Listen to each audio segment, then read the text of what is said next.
After 149 shows, 50 cities, 5 continents, 10 million people in attendance, the ERAS tour has finally come to an end. Welcome to Swiftly Explained.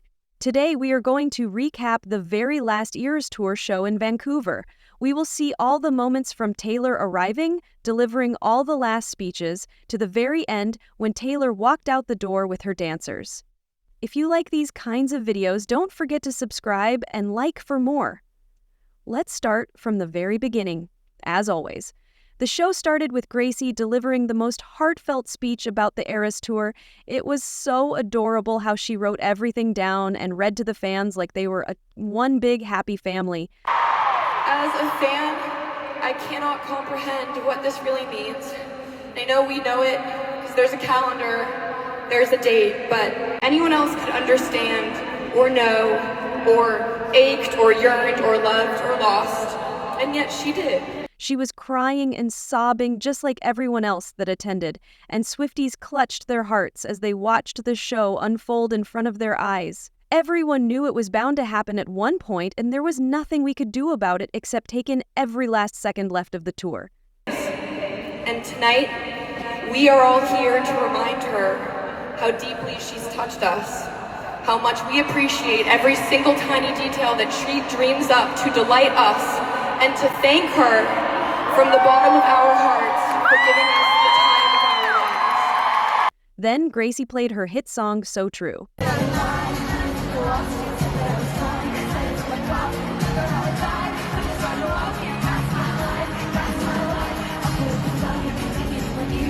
Then Taylor took the stage and delivered the pre-lovers speech, welcoming everyone to the ERAS tour for the very last time. Welcome to the ERAS tour!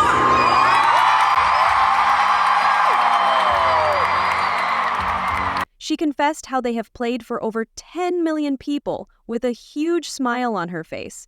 It was sad and adorable, and everyone was so excited for what's to come. We have had so many adventures. It has been the most exciting, powerful, electrifying, intense, most challenging thing I've ever done in my entire life.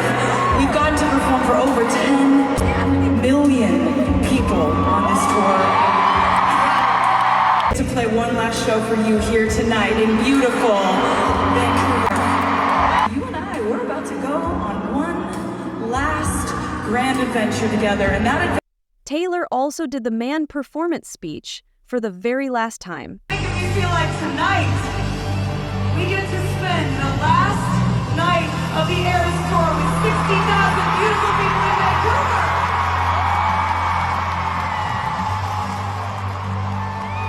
Then she went on to play the Fearless set.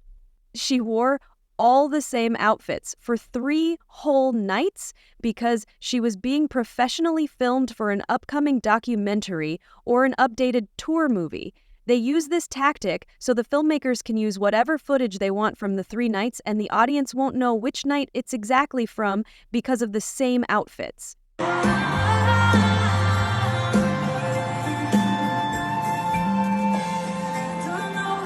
The Speak Now set was magical as always. Taylor performed Enchanted for the very last time in her beautiful ball gown. After finishing the performance, she was going back when she slightly tripped and balanced herself. Fans joked that the stage did not want her to leave as well. She looked over one last time.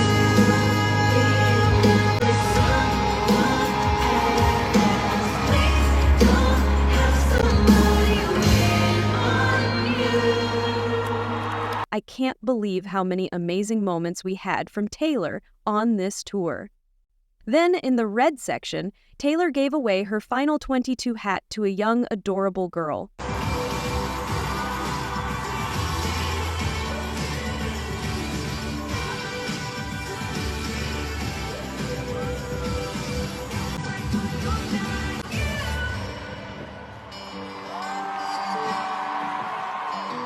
And this was the very last time Cam said no. For the last time, no! Stopping in between the 2 albums. And it came out a couple months after. The Champagne Problems performance felt even more heartbreaking after knowing it was the last show. And I'm proud to say that the fan project that we planned to do kind of worked as well. Since there were so many people, it was hard to sing the song at the same pace, but half of the fans did it, and judging from Taylor's cute and shy smile, I think she heard it as well.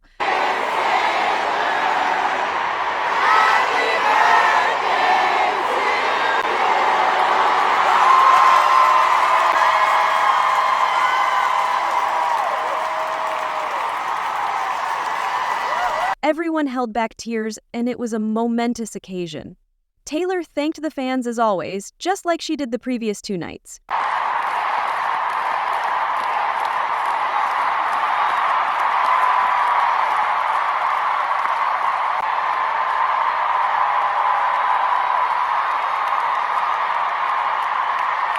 Mixed emotions were flowing over the roof, and nobody knew whether to be happy because they saw Taylor live or cry because it was the very last time. It was the most joyous, sad, rewarding, and once-in-a-lifetime moment for everyone. Here and have this experience. That was like one of the most beautiful things for you to do for us.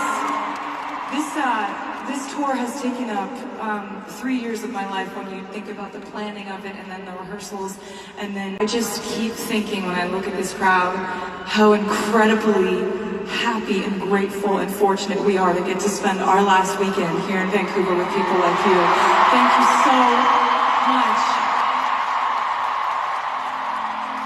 Taylor could have just sat there for the entirety of the remaining show, and people would still be excited to just see her in front of their eyes. That's how much the Swifties love her.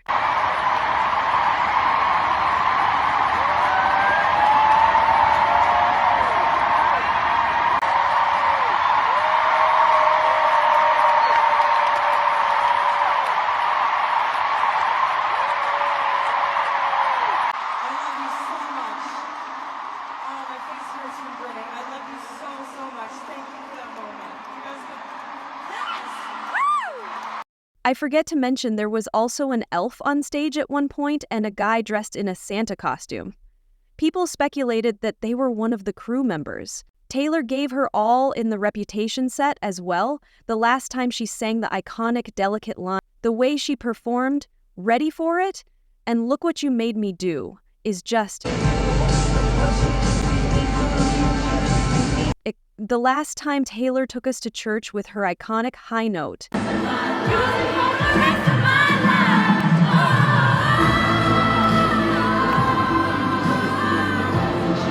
They also showed a glimpse of the movie footage that they were recording on stage. Everyone saw a few shots on the big screens, and it was marvelous.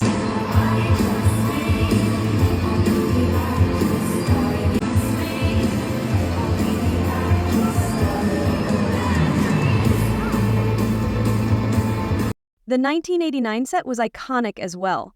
Taylor again wore the Chiefs' colors for the 3rd night in a row.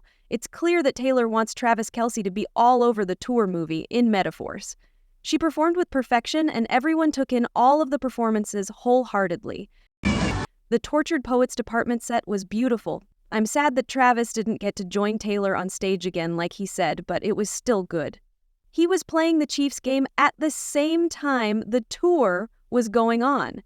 People referenced Troy and Gabriella from High School Musical movie and said that Taylor and Travis were exactly like them.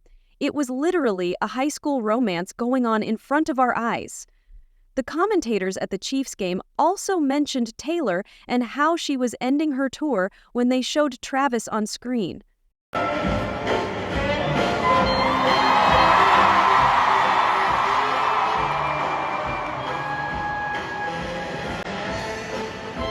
Taylor did Travis's signature bow and arrow gesture as well for the last time. Then the most awaited surprise song set came on. On the second last night, Taylor performed with Gracie for the very last time, and it was extremely emotional. Gracie was the happiest little bean, and Taylor couldn't be more proud. It was one of the most memorable moments in the ERAS tour history. I hope they will perform sometime again in the future. Then on the very last night, Taylor did the song from her very first album named A Place in This World, and she mashed it up with New Romantics for the overall theme of the tour.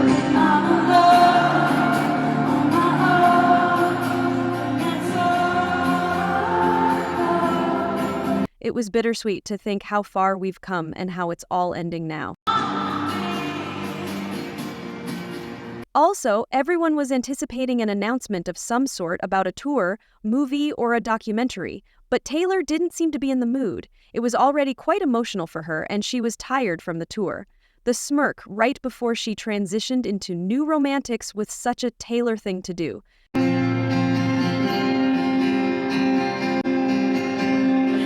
What's that smirk about?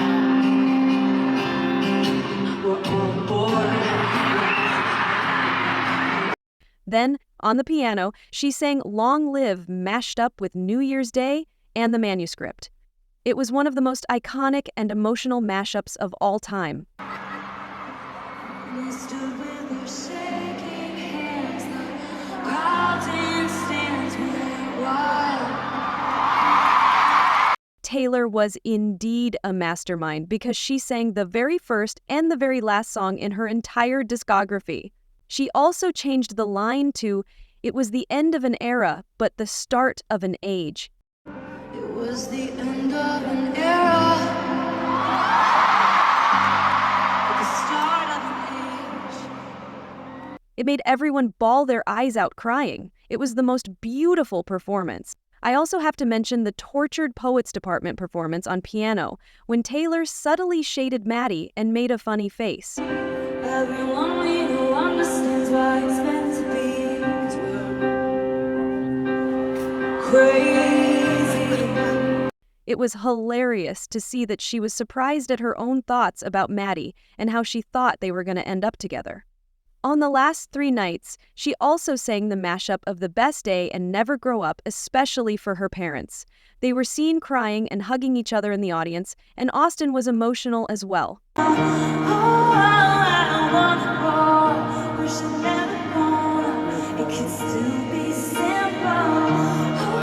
It was a sweet and wholesome moment to see. Then, during Bejeweled, Cam did his very last dance, and Taylor hugged him. Taylor also did the very last Midnight Rain pose, which was just a countdown, ending, and a wave for goodbye. Fans cried their eyes out when they realized it was the final goodbye wave for them.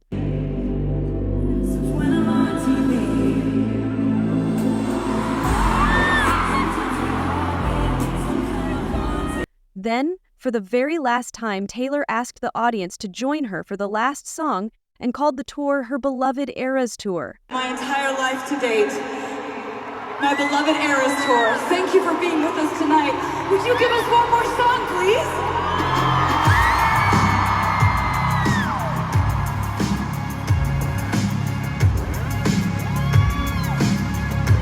And of course, she changed the lyrics to "Karma is the guy on the Chiefs again" because she wants it to be in the movie.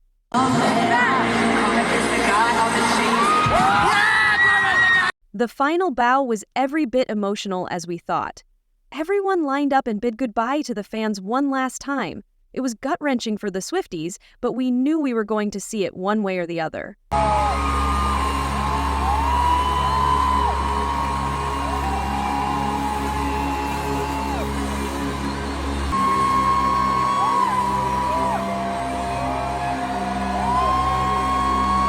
Taylor individually hugged each of her dancers and backup singers while crying. She was seen wiping her tears silently.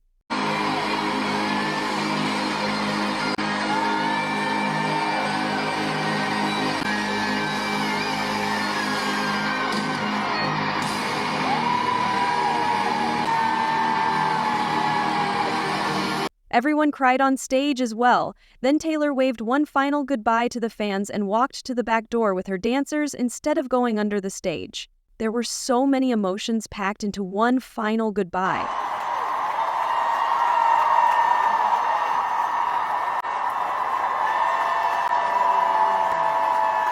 After she left, no one, literally no one, moved or turned to leave.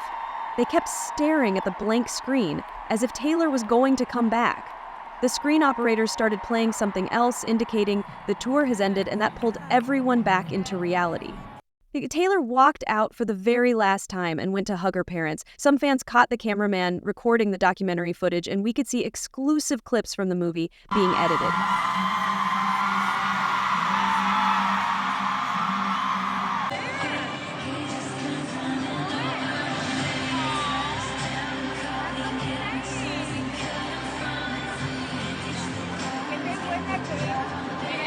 Taylor hugged her parents and her brother Austin, with her publicist Tree Payne standing in the background. Her parents have been through everything with her, and they deserve just as much praise as she does.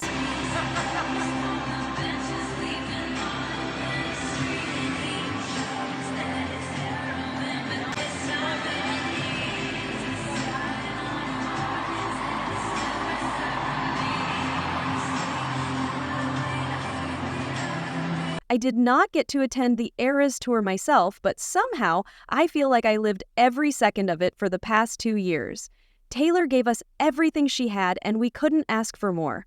One advice from a Swiftie to another: if you see someone talking about Taylor way too much, don't judge them.